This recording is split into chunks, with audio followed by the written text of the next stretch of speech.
Hello বন্ধুরা, welcome back to my channel. আজকে যে ভিডিও হতে চলেছে তা তোমরা থাম্বনেল এবং টাইটেল দেখে বুঝতে পেরে গেছো। আজকে পুরী ট্যুরের ডে 3 চিল্কা ট্যুর। এটাও আমরা ওটিডিসিতেই টিকিট কেটে নিয়েছিলাম। 630 টাকা পার পার্সন নিয়েছিল এবং এর যে প্রিভিয়াস ভিডিওটা রয়েছে সেখানে প্যান্থনিবাস পর্যন্ত আমরা এসেছি। এরপর প্যান্থনিবাস থেকে আমরা এই ট্যুর অ্যান্ড ট্রাভেলসের গাড়িতে উঠি এবং গাড়ি ছাড়ে মাঝে এক জায়গাতে গাড়ি দাঁড়িয়েছিল, সেখানে আমরা টিফিন করে নিয়েছিলাম। এরপর এই বিষ্ণু মন্দিরে এসে গাড়ি দাঁড়াই এবং সেখানে যে টিফিন আমরা করেছিলাম সে টিফিনের মূল্য মোটামুটি ঠিকঠাকই ছিল, আগে যেরকম বলেছিলাম এরকমই আর কি। এরপর এখানে বিষ্ণু মন্দির দর্শনের পরে আবার গাড়ি ছাড়ে এবং এটা আপনাদেরকে বলে দিই যে বিষ্ণু মন্দিরে এমন কিছু যে মানে আমাদের যে ভালো লাগেনি আর কি, এমন কিছু সেখানে পুরোহিত দেখলাম যারা টাকা চার্জে এরকম ভালো লাগেনি ওদের। সেখানে আপনারাও আপনাদের মতো করে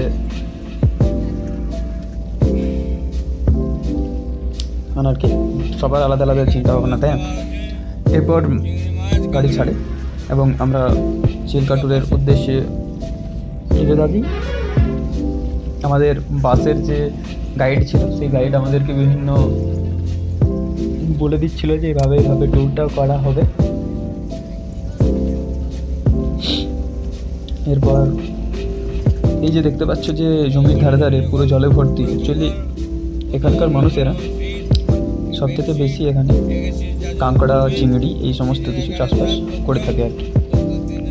এরপরে আমাদের গাড়ি দাঁড়াবে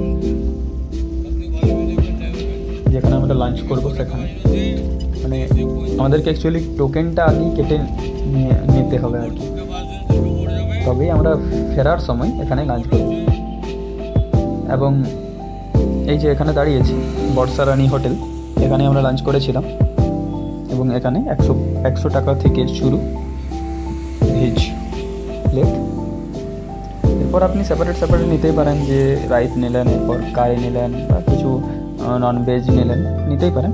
থালি নিলে একসাথে সবটাই পেয়ে যাচ্ছেন, তুলনামূলকভাবে সস্তা হবে। এবং এখানে যে দোকানটা রয়েছে সে দোকান থেকে আমরা বিভিন্ন জিনিস নিয়ে নিলাম, কেক, কুরকুরে, চিড়ে ভাজা এই সমস্ত কিছু নিয়ে নিলাম। অ্যাকচুয়ালি এরপর যখন আমরা মানে চিল্কা ট্যুরটা হবে সাতাপাদা থেকে, যে সেখান থেকে ছাড়বে, তারপর টোটালি 3 ঘন্টা একটা সফর হবে এবং সেখানে দোকান নেই বা দোকান থাকলেও সেখানে কিন্তু অনেকটাই বেশি নেই। তাই এখানে আমাদের কে বললো যে কিনে নেন এখান থেকে। এই যে পৌঁছে গেছি সাতাপাদা, যেখান থেকে বোটগুলো ছাড়া হবে। এখানে গেট পাস রয়েছে, গেট পাসে এখানে ওটিডিসি বললেই ছেড়ে দেবে, যদি ওটিডিসি তরফ থেকে আপনারা গিয়ে থাকেন। যদি কোনো প্রাইভেট বুক করে থাকেন সেক্ষেত্রে হয়তো টোকেন বা যে প্রাইভেট এজেন্সি থেকে আপনারা বোট ভাড়া করবেন সে আপনাকে এখানে গেট পাস দিয়ে ফের করে দেবে। আমরা তো ওটিডিসি থেকে গিয়েছিলাম, তাই ওটিডিসি এখানে বলতেই ছেড়ে দিয়েছে। এরপরে আমরা যে এখানটাতে থাকি এবং আমাদের 2টো বোট রেডি করা ছিল, মানে টোটাল যে একটা বাস ছিল আর একটা ট্যুর অ্যান্ড ট্রাভেলসের গাড়ি ছিল আর কি। তো টোটাল যে প্যাসেঞ্জার ছিল মানে 2টো বোট লেগেছিল, 2টো বেটে আমরা 2টো বোটে এই যে আমাদের যাত্রা শুরু হয়। গঙ্গার যমুনা 2টো বোট ছিল এই নামে। এবং এই যে বোটগুলো রয়েছে এই বোটগুলোতে কিন্তু সাউন্ড হয় না বললেই চলে, এবং ওটিডিসির লোকেরা জানে যে কোন দিকে ডলফিনগুলো রয়েছে বা কোন দিকে অধিকতর ডলফিন দেখতে পাওয়া যায়। এবং তাদের বোটগুলোতে সাউন্ডও তেমন থাকে না, ফলে চান্সটা বেশি থাকে ডলফিন দেখতে পাওয়ার। তাই আপনারা এসে থাকলে আমি আপনাদেরকে সাজেস্ট করব ওটিডিসি ভাড়া করবেন। এবং অন্যান্য যে বোটগুলো রয়েছে সেগুলোতেও যেতেই পারেন আপনাদের ইচ্ছে, কিন্তু এই যে বোটগুলোতে যে ইঞ্জিনটা রয়েছে প্রচুর পরিমাণে শব্দ হয়, তা আপনারা কিন্তু আমার এই ভিডিওটাতে বুঝতেই পেরে যাবেন যে প্রাইভেট যে বোটগুলো রয়েছে সেই বোটগুলোতে কতটা সাউন্ড হয়। এর ফলে অ্যাকচুয়ালি কী হয়, প্রাইভেট বুক করলে যে সাউন্ডটা হয় না, এর ফলে ওই ডলফিন দেখতে পাবেন না। যদি ডলফিন কাছাকাছি এসেও থেকে থাকে সেক্ষেত্রে তারা শব্দ শুনে পালিয়ে যাবে। কিছু দূর বোটিং করার পরেই এরকম যে সিগাল রয়েছে তারা উড়ে উড়ে আসে এবং অ্যাকচুয়ালি তারা জানে যে যখনই কোনো বোট আসছে মানে সেখানে ট্যুরিস্টরা রয়েছে এবং সেই ট্যুরিস্টরা তাদেরকে খেতে দেবে, তাই তারা উড়ে উড়ে এইখানে চলে আসে। এবং এরকম পাখি আপনারা গঙ্গাসাগর, বেনারস, এরকম বিভিন্ন যে জলাধার বড় বড় রয়েছে সেগুলোতে আপনারা দেখে থাকতে পারেন। চিপস, কুরকুরে এইসবই খাচ্ছে, চিড়া মুড়ি সব দিলে কিন্তু তারা কিছুই দেখছি নিচ্ছে না। সবাই উৎসাহের সাথে তাদেরকে বিভিন্ন খাবার দিচ্ছিল।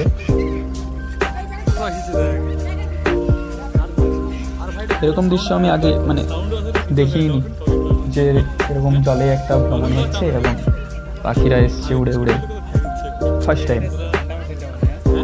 তো আমার দেখে মনটা একদম ভরে গিয়েছিল। দিয়ে চলতে থাকে আমাদের জার্নি। পুরো জার্নিটাকেই আমি মোবাইলে ক্যাপচার করেছি এবং আপনাদেরকে আমি ডলফিনও দেখতে পাবেন আমার এই ভিডিওটাতে। এই যে এভাবে রয়েছে, এগুলোতে ব্যারিকেড দিয়ে ঘেরা রয়েছে, মানে যে গভীরতা, এই যে চিল্কা লেকে পৌঁছায়নি এখনও। এটা তো যে সদরপাতা থেকে চিল্কা লেকের দিকে যাওয়া হচ্ছে, অর্থাৎ এই দিকে যে গভীরতাটা তো নয় করলেই চলে। এই দিকটাতেও চিংড়ি, কাঁকড়া এই সমস্ত কিছু চাষ করা হয়। এখানে বিভিন্ন যে ঘেরা রয়েছে, ঘেরা করে হয়তো নেট দেওয়া আছে, সেখানে কোনো চাষ, এই সমস্ত কিছুই হবে আর কি।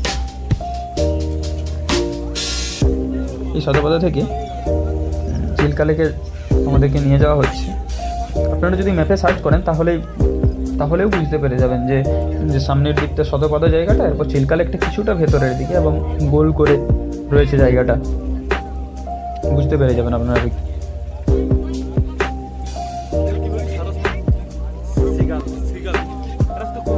বোটে চলতে থাকে এতক্ষণ ধরে আমাদের জার্নি এবং সবাই বিভিন্ন মজা।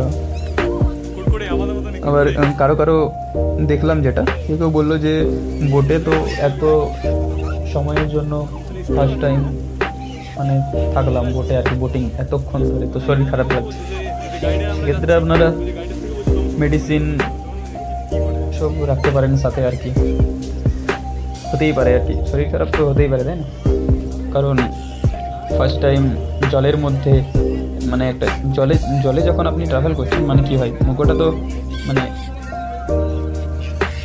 আলাদা টাইপের, জলে যেমন হয় না হাসছে, এটাই নড়ছে আর কি, নড়ে এভাবে মানে ট্রাভেলটা হচ্ছে, বোটিংটা। সেক্ষেত্রে কিন্তু শরীর খারাপ লাগতেই পারে, একটা কমন জিনিস, এবং তার জন্য মেডিসিন রাখতে পারেন সাথে।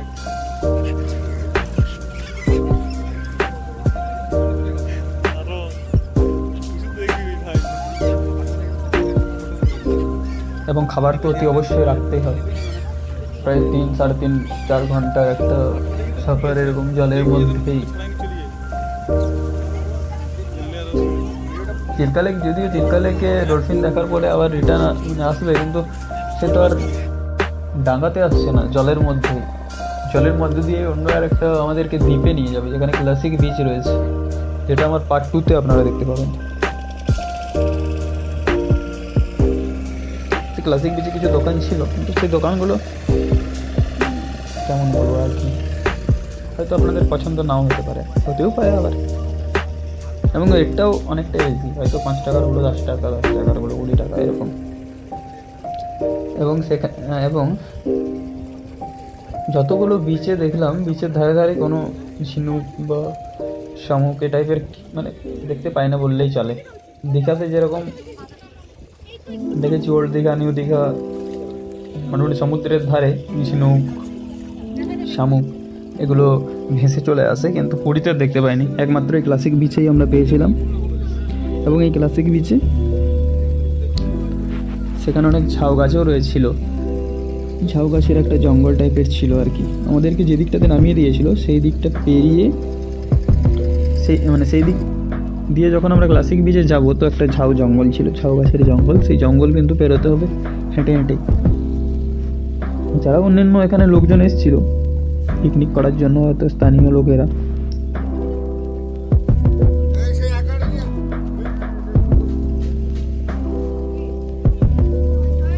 ওই ক্লাসিক বিচ অর্থাৎ বে অফ বেঙ্গলের একটা সাইড আর কি। চলো দেখতে থাকো আপনারা আমাদের এই সফর।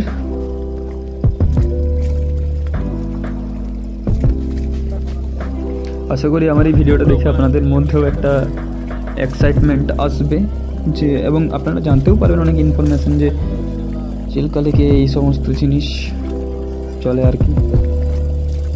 চিল্কা লেকে যেতে হলে এইভাবে যেতে হবে। এখন আপনারা চিল্কা লেক যাওয়ার জন্য কোনটাকে বেশি প্রেফার করবেন?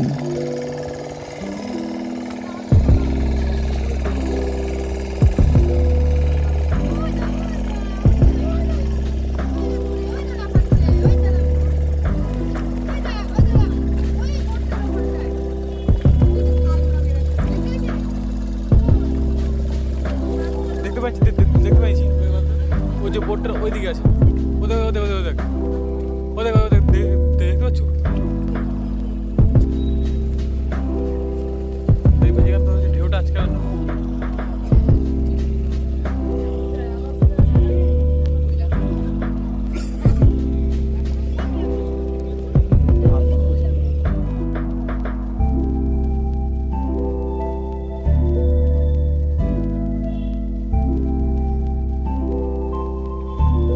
যদি ভিডিও ভালো লেগে থাকে লাইক কমেন্ট সাবস্ক্রাইব করে দেবেন, সাবস্ক্রাইব করে বেল আইকনটা প্রেস করে দেবেন, তাহলে যদি নতুন নতুন আমি কোনো ভিডিও আপলোড করি আপনার কাছে সবার আগে পৌঁছে যাবে।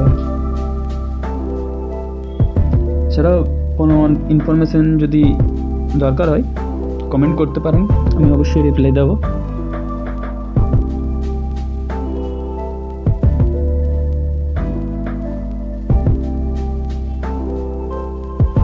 আজকের এই পার্ট 1-এ এগুলোই রয়েছে।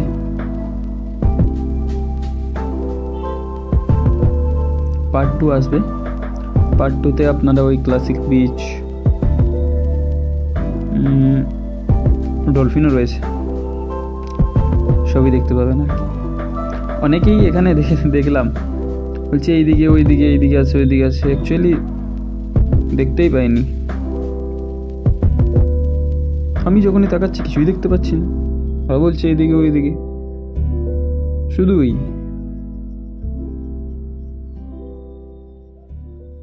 এই দেখো ছিলই নাকি, শুধুই একটা কোনো কিছু ছিল ভেসে যাচ্ছে, সেটাকেও বলছে এটাই ডলফিন। মানে কি বলবো আর কি।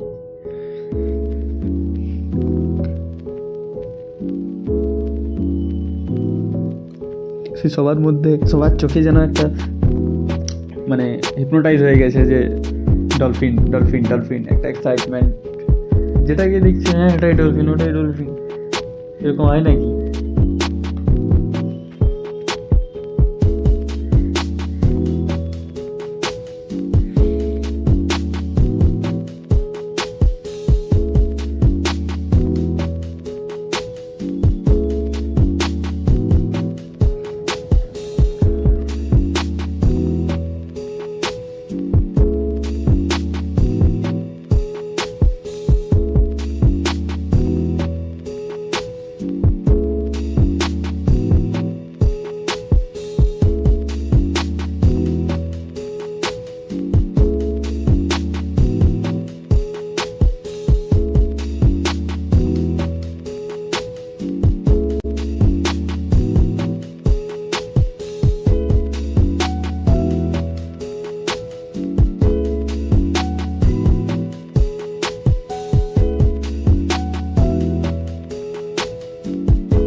তো আজকের ভিডিওতে এই পর্যন্তই। ভিডিও ভালো লেগে থাকলে লাইক কমেন্ট সাবস্ক্রাইব করে দেবেন।